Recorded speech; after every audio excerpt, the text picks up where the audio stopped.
أما بعد فأعوذ بالله من الشيطان الرجيم بسم الله الرحمن الرحيم وإذا سألك عبادي عني فإني قريب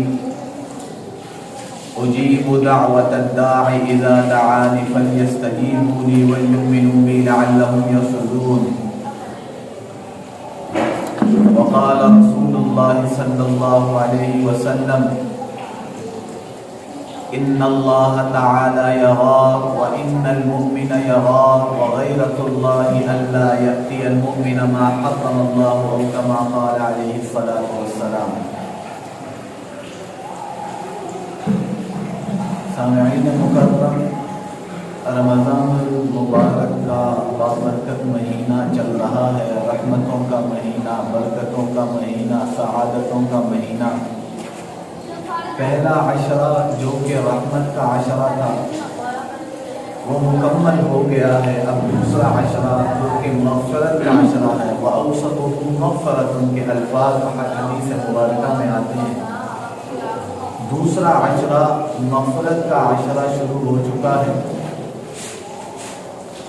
اللہ رب العزت نے قرآن مجید میں سورۃ البقرہ کی آیت نمبر 183 سے لے کر 187 تک جہاں روزے کے احکامات بیان فرمائے ہیں، یا ایھا الذین آمنوا کتب علیکم الصیام کما کتب علی الذین من قبلکم لعلکم تتقون، کہ اے ایمان والو تم پر روزے فرض کیے گئے ہیں اس لیے کہ تم متقی بن جاؤ، بات ماننے والے بن جاؤ۔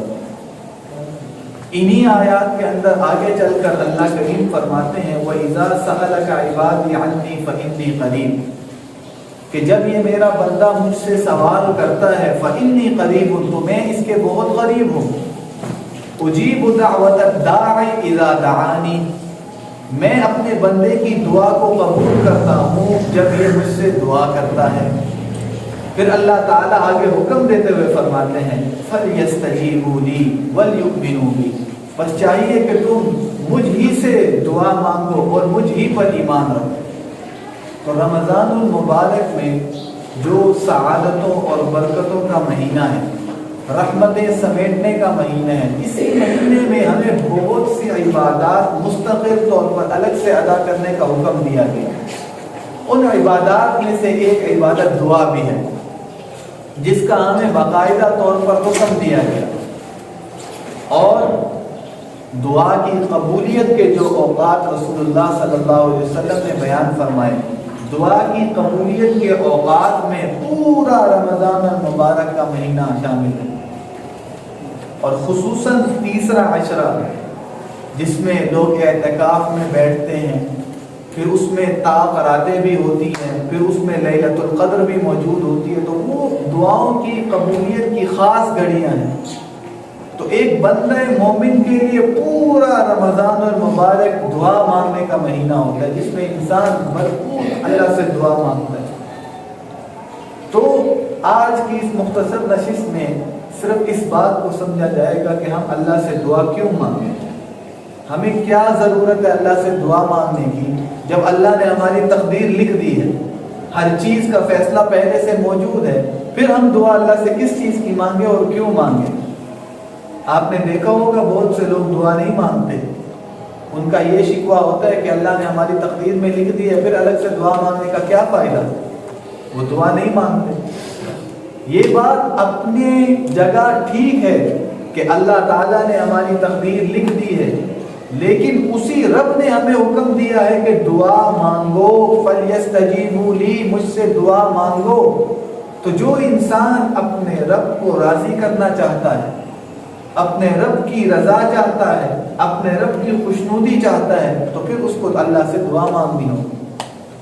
اللہ دعا مانگنے والوں سے خوش ہوتا ہے جو اللہ سے مانگے، اللہ کے سامنے روئے، اللہ کے سامنے ہاتھوں کو اٹھائے، اللہ سے مانگے، اپنی ہر دکھ پریشانی غم اندر کی بات اللہ کے سامنے رکھے، اس کا حل اللہ کے سامنے اللہ سے تلاش کرے۔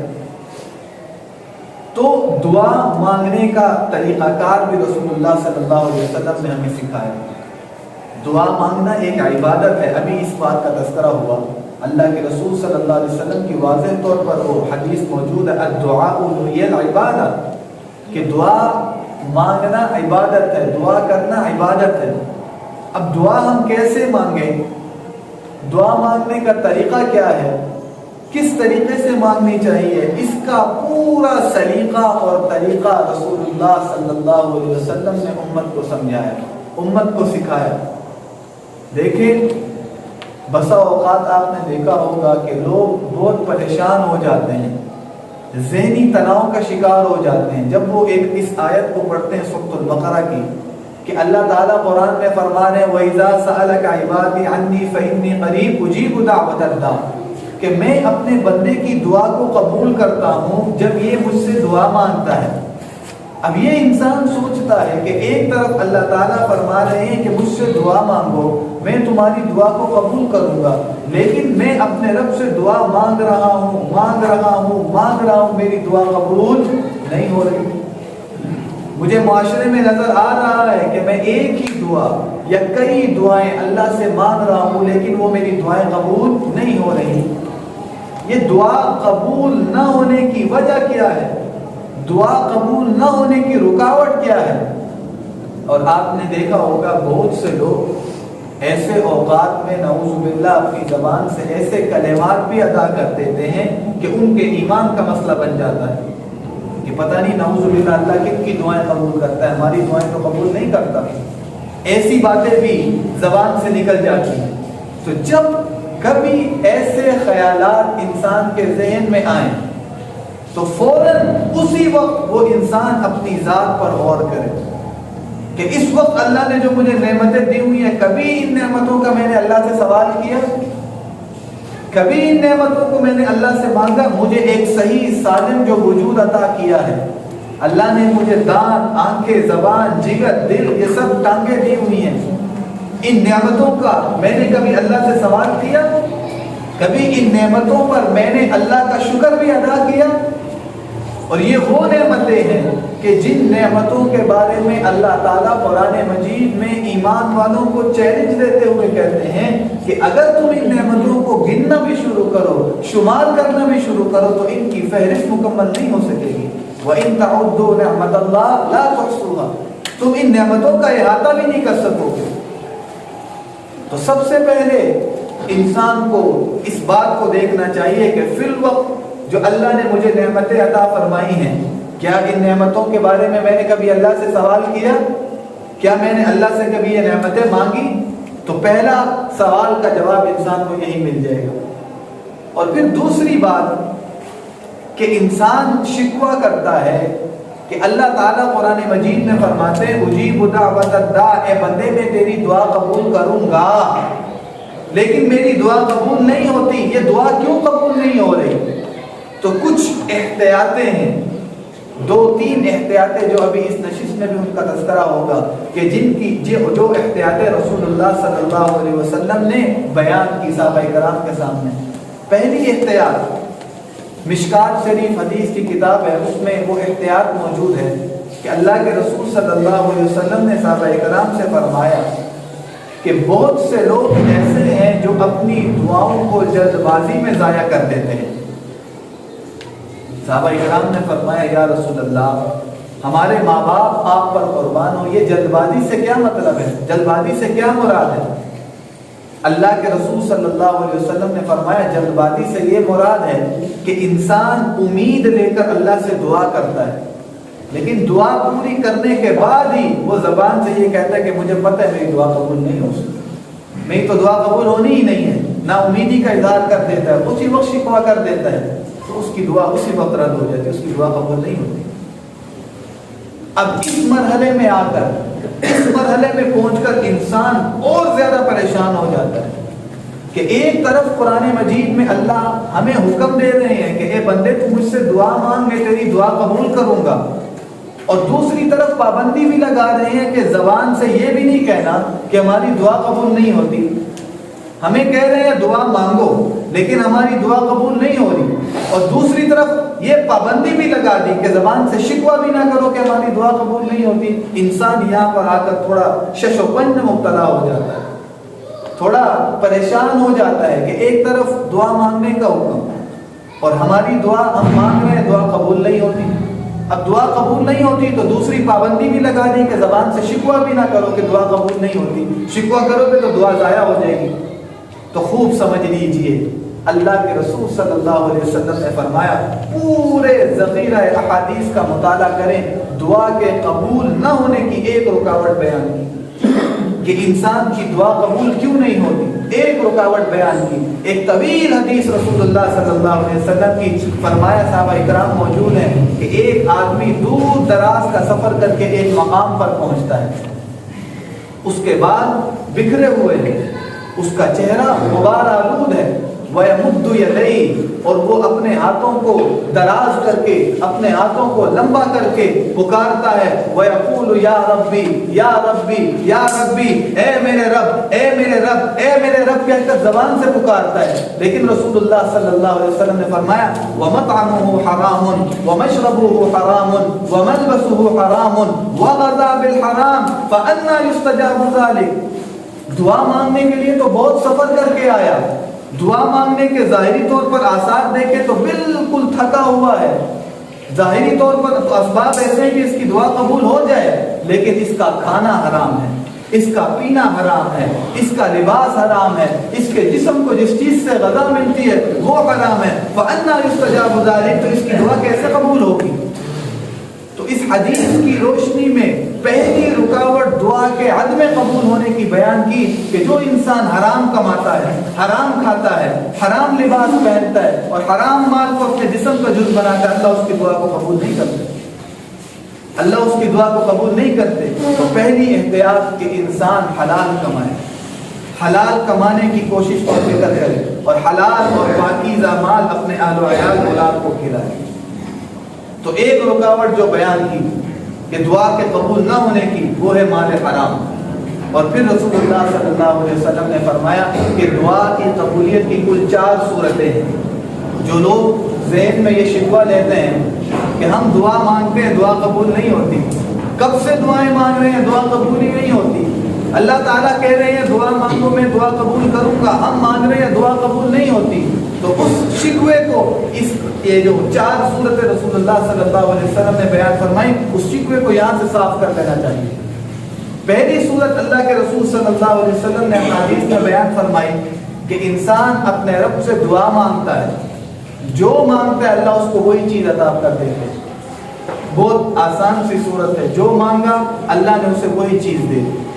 اور دوسری صورت دعا کی اللہ کے رسول صلی اللہ علیہ وسلم نے بیان فرمائی کہ انسان اپنے رب سے دعا مانگتا ہے، اللہ تعالیٰ انسان کو وہ چیز نہیں دیتے جو اس نے دعا میں مانگی، بلکہ اس کا نعم البدل دے دیتے ہیں، اس سے اچھی چیز دے دیتے ہیں. جو چیز اس کے حق میں بہتر ہوتی ہے اس کے لیے، جو مانگا وہ اس کے لیے بہتر نہیں ہوتی، اللہ اس کا نعم البدل، اس سے اچھی چیز اس کو عطا کر دیتے ہیں.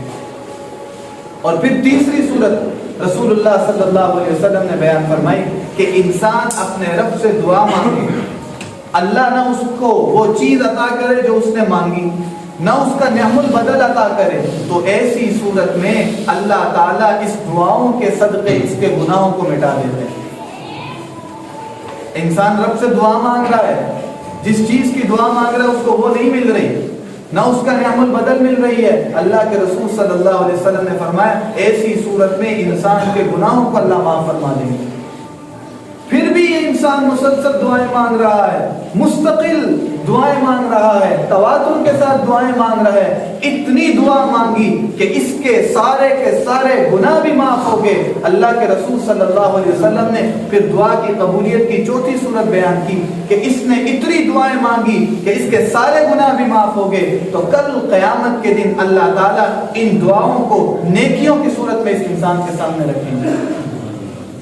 اور پھر جامع ترمذی کی ایک روایت ہے، اس میں آگے چل کر رسول اللہ صلی اللہ علیہ وسلم نے فرمایا کہ جب انسان قیامت کے دن اپنی نیکیوں کے ڈھیر کو دیکھے گا، اپنے اعمال کو دیکھے گا، اس دن اللہ ایسی آنکھ دے دے گا، سب کو معلوم ہو جائے گا وہ فلاں کے میں نے پیسے دبائے، وہ فلاں کا میں نے حق مارا، وہ فلاں کے ساتھ میں نے نیکی کی، وہ فلاں کے ساتھ میں نے خیرات کیا، وہ اس کو میں نے لقمہ کھلایا، سب معلوم ہو جائے گا.